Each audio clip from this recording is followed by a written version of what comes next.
A very warm welcome. You're watching News 18 Global. I'm Akanksha Swaroop. Now, once again, the January 6th Capitol attack of 2021 has given Donald Trump a new shocker. This time, in a historic first, Colorado's top court has ruled that Donald Trump is ineligible for U.S. presidency.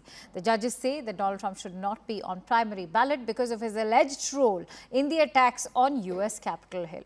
Soon after the order, Trump's campaign spokesperson called the ruling completely flawed. Meanwhile, the former U.S. president has claimed that he is the victim of political persecution backed by Joe Biden. But what is the 14th Amendment of the U.S. Constitution under which the former president has been disqualified? To put it simply, if any person elected to a government office takes part in a rebellion, they cannot hold office again. And so Republican frontrunner Donald Trump will now opt for a showdown in the nation's highest Supreme Court against this order. What will the implications be and what comes next for the former U.S. president will be interesting to watch out for in 2024, especially with a high-stakes rematch between Biden and Trump. It's no wonder crooked Joe Biden and the far-left lunatics are desperate to stop us by any means necessary. They are willing to violate the U.S. Constitution at levels never seen before in order to win this election. Joe Biden is a threat to democracy. It's a threat. They're weaponizing law enforcement for high-level election interference because we're beating them so badly in the polls. And it's true. They're destroying the blood of our country. That's what they're doing. They're destroying our country. They don't like it when I said that. And I never read Mein Kampf. And the caucuses are a big deal. On Monday, January 15th, we're going to win the Iowa caucuses, and then we're going to crush crooked Joe Biden next November.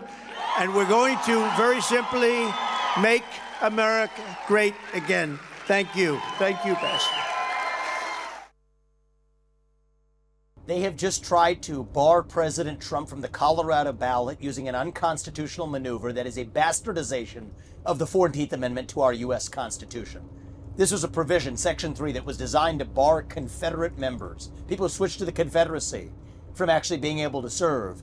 That's very different than what's at issue here, to say the least. This is a hollowed-out husk of what the country was built on.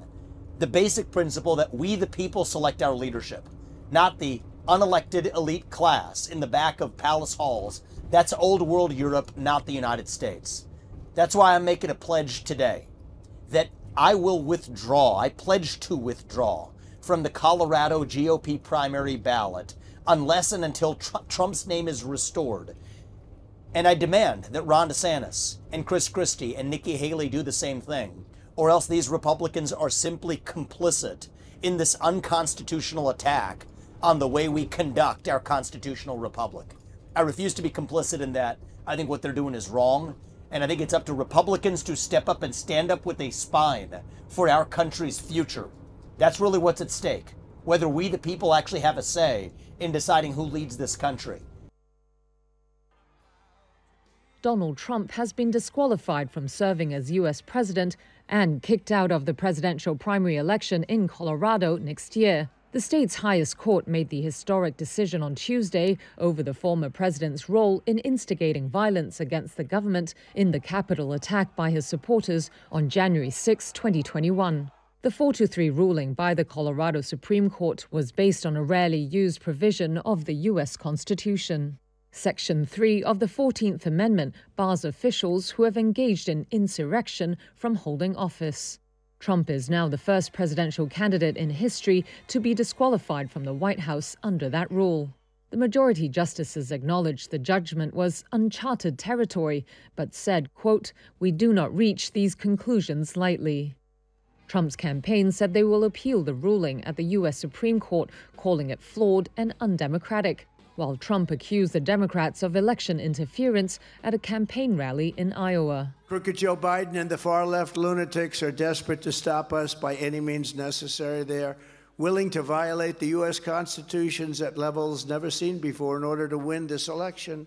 The case was not brought forward by Biden, but a group of Colorado voters backed by a nonprofit called Citizens for Responsibility and Ethics in Washington. In a statement, the nonprofit said the court's decision is, quote, not only historic and justified, but is necessary to protect the future of democracy in our country. The lawsuit is seen as a test case for a wider effort to strike Trump off state ballots under the 14th Amendment. Tuesday's ruling overturns a lower court's judgment in Colorado that concluded Trump did engage in insurrection, but that, as president, Trump was not an officer of the United States who could be disqualified under the provision. It now sets the stage for the U.S. Supreme Court to potentially consider whether he's eligible across all 50 states to serve as president again. Half of the judges that make up the top court's conservative majority are Trump appointees. The decision is definitely problematic. It sets a rather dangerous precedent for what people can get away with when in positions of authority. It's kind of uncomfortable. It was never really on my mind to vote for him or really any other of the majority leaders, but nonetheless, the decision is, like I said, disturbing. So the decisions and opinions of people like Trump are people who I would more agree with and want to vote for.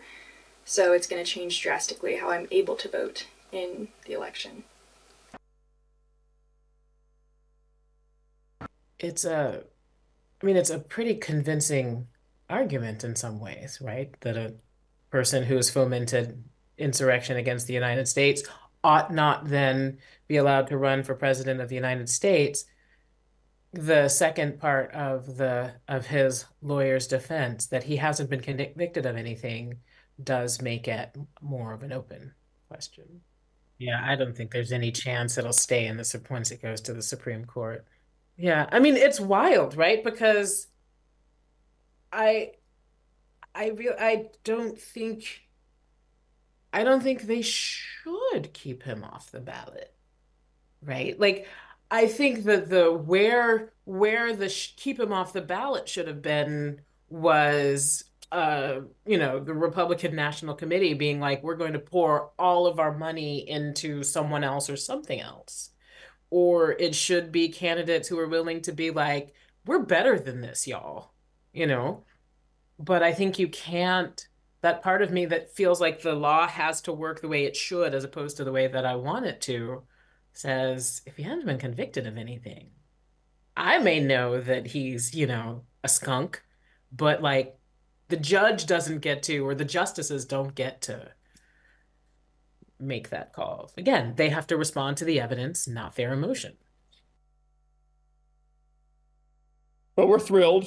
The court did a careful and thorough review of the trial court's proceedings, and we're very pleased with the outcome. We think it's the correct outcome, and we're grateful to the members of the Colorado Supreme Court for taking this issue with such care. It wasn't surprising in that we think the law and the evidence points in this direction. It was reassuring that people on the court recognized the right decision and had the courage to follow the law and the facts where they led. And so I'm very proud to be a Coloradan and an American today, because this is what it means to have the rule of law, where you're given a fair shake. They apply the law equally and fairly, and the chips fall where they may. Well, if the Colorado Supreme Court said that they'll stay their opinion if he appeals to the U.S. Supreme Court, I understand he said he will appeal quickly. We look forward to that court's review and expect that they will look at the work done by the Colorado Supreme Court on the law and the facts and reach the same conclusion. We all share a bond as Americans, which means we are governed by the Constitution. What happened here was a court applied the rules of the Constitution in the state of Colorado to reach an outcome after Trump was given opportunity to present evidence, to make his own case. He argued at length in the district court and in the Colorado Supreme Court. So that this was a process that our Constitution envisions and establishes. That we need to recognize that as Americans, we have a shared bond with the Constitution, and that is what happened today. The shared bond of our Constitution was applied to ensure that the rules are followed, and going forward, we have that shared common understanding of the document that governs us all. And I know there's disappointment and frustration, but the rule of law held today, and that's what makes America great. I'm Nick Riccardi, a national political writer based in Denver, Colorado, and this is a pretty historic night. The Colorado State Supreme Court just ruled in a 4-3 opinion that Donald Trump is not eligible to run for president in this state. They ruled that under the 14th Amendment's rarely used insurrection clause, that somebody participating in engaging in an insurrection against the Constitution can't hold office again in the United States. And they ruled that applies to Trump. The next step is the U.S. Supreme Court, and that'll be the final step probably in this entire epic. The nation's highest courts never ruled before on Section 3 of the 14th Amendment. That's a 2-sentence clause in the Civil War era amendment that was used only a few times about 150 years ago to keep former Confederates out of government. Since then, it's been largely in disuse until the January 6th attacks. If the Supreme Court upholds the Colorado decision, it's obviously the end for Trump's political career. He can't run for office again in the United States because no one has ever struck a presidential candidate from the ballot under Section 3. And because the U.S. Supreme Court has never said what Section 3 means, courts have been really hesitant to act on these lawsuits. A lot of them have gotten dismissed based on very technical legal issues like, do they have standing? Well, we can't determine this for the primary, but for the general election, you're welcome to come back. Basically, judges have been kind of dodging this. Secretaries of state, the top elections officials in most states have said, no, this is really out of our league. We can't decide it either. We need the courts to tell us. The courts have not been telling. Well, now somebody has kind of put their head above the trench line and said, yes, officially it does mean he can be disqualified. And that may well give cover, particularly to kind of some more liberal-leaning jurisdictions, to try and to go ahead and bar Trump from the ballot. The reaction from President Trump and his supporters was incredibly harsh right away. They have branded these cases for months as election interference, as a plot by Joe Biden, as allies to get him kicked off the ballot, as short-circuiting the will of the voters.